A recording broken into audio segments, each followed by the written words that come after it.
हरभजन सिंह। मैं हरभजन सिंह ईश्वर की सਹੁੰ चुकता हाँ। मैं हरपाल सिंह चीमा ईश्वर की सਹੁੰ चुकता हाँ कि मैं कानून द्वारा स्थापित।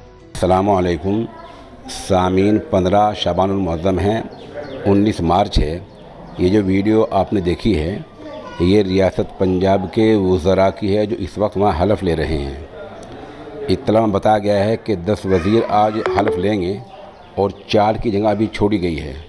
इसमें एक अहम मसला ये है कि जाति के लिहाज से, समाज के लिहाज से तमाम किसानों को और जट सिखों को, किसानों को, सबको नुमाइंदगी दी गई है, लेकिन मुस्लिम समाज को नुमाइंदगी फ़िलहाल नहीं दी गई है। जबकि मालरकोटला से तनहा मुस्लिम एमएलए हैं डॉक्टर जमीलुर रहमान। मालरकोटला की आबादी 1 लाख की बताई गई है और साथ ही ये भी है कि मालरकोटला को ज़िले का दर्जा दिया गया है, लेकिन कोई फैसिलिटी, कोई सहूलियात नहीं है। इस तरह वहाँ मेडिकल कॉलेज का संग बुनियाद रखा गया था, लेकिन वो अभी कागज़ों में ही हैं और अभी कोई अमल उस पर नहीं हुआ है। इस तरह मालरकोटला के काफ़ी मसाइल हैं जो उलझे हुए हैं और वज़ीर बन के ही उनका हल हो पाना मुमकिन है।